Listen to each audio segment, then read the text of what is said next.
this epic Targaryen history video, we're going to be talking about Daeron I, the 8th Targaryen king of Westeros. If you haven't watched the other epic Targaryen history videos, I would do that first, just so you have some backstory going into this. So Daeron I took the throne as the 8th Targaryen king of Westeros in 157 AC, after his father, Aegon III, also known as Dragonsbane and the Broken King, died at 26. Daeron I was the eldest of Aegon III's two boys, the younger son being Baelor, who would eventually be known as Baelor the Blessed, and Daeron also had 3 sisters. Even though Daeron I was only 14, Prince Viserys, Aegon III's brother, who we know got rescued and came back after supposedly being taken hostage in Lys, Viserys did not insist on a regency. He remembered the terrible regency for Aegon III and was like, this is a terrible idea. We do not want a regency for Daeron. We are just going to go right into this. So instead, Viserys served as the hand of the king and helped Daeron I rule capably. And he actually did a really good job. Daeron himself was charming, he was genius, he was forceful. He had the making of a really good king. His nature and maybe wearing Aegon the Conqueror's crown compelled him to complete Aegon the Conqueror's quest to finally bring Dorne into the realm. So this kid from the start had huge ambitions. He didn't want any of the other crowns that the other Targaryen kings wore. He wanted Aegon the Conqueror's crown, and he wanted to go into Dorne, and he wanted to finally complete that. He wanted glory. His hand, Viserys, and his counselors all tried to appeal to him and tell him that it's madness. They didn't want him to do it. Aegon the Conqueror couldn't bring in Dorne. How could he? There's no more dragons. Like, how are you going to do this? And Daeron I responded, and this is his famous line, "You have a dragon. He stands before you." So they started to realize that they were not going to convince him to not go to Dorne. Thus began his plans to take Dorne. With the help from good old Oakenfist, Daeron I improved on Aegon's original plans to take Dorne. He divided his force into 3. One leg by Lord Tyrell, who went down the Prince's Pass at the western end of the Red Mountains of Dorne. Alan Velaryon, master of ships and Daeron's cousin, went by sea, and the king himself went down Bone Way, a treacherous pass that would hopefully have him avoid Dornish watchtowers and other traps. Alan Velaryon took Planky Town by sea, and Prince's Pass was won. These victories divided Dornish forces in half. The east and the west could not aid each other, so they did a really good job of segregating the Dornish forces. Before a year had passed, Daeron I and his forces were at Sunspear, and in 158 AC, the most powerful Dornish lords bent the knee to Daeron I. He had accomplished something that Aegon the Conqueror and many others could not do. He had brought Dorne into the family. This accomplishment and the many battles that achieved it were later put in a book by Daeron I entitled The Conquest of Dorne. And there are so many battles and so many little skirmishes and everything that went on that it would be impossible to talk about it in one video without it being super long. And they have this entire giant book about it in the Game of Thrones universe, which is kind of cool. So despite him taking Dorne and doing something that Aegon had never been able to do, Dorne wasn't as secure as they thought. Dorne's kind of that tricky area and would prove to be a thorn in the side for many people before and after Daeron I, who tried to take it over.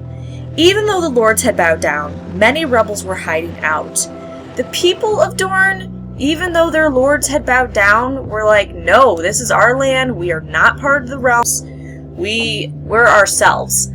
And Daeron I returned to King's Landing with 14 highborn hostages to ensure Dorne's good behavior while leaving Lord Tyrell and Dorne in 159 AC. So he took these 14 highborns, and they were captives, but it was more of just to cow down the lords, make sure they don't rebel. But again, the people didn't care. They're like, yeah, cool, you have the highborn, you still don't get Dorne. We're Dorne. We're not part of your kingdom.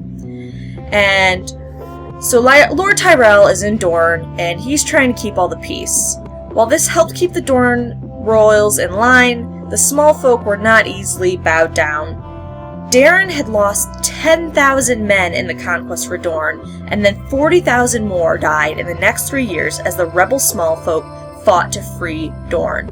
They stole and destroyed supplies, burned camps, killed horses, murdered and ambushed soldiers, And even with Lord Tyrell traveling from castle to castle, attempting to quell any rebellion, the rebellions just soared.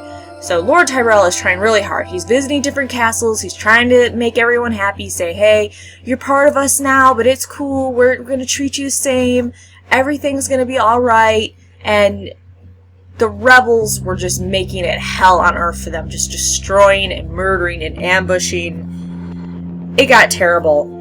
Eventually the rebels got to Lord Tyrell and murdered him in a bed of scorpions. So they took this guy, put him in a bed of scorpions, and killed him.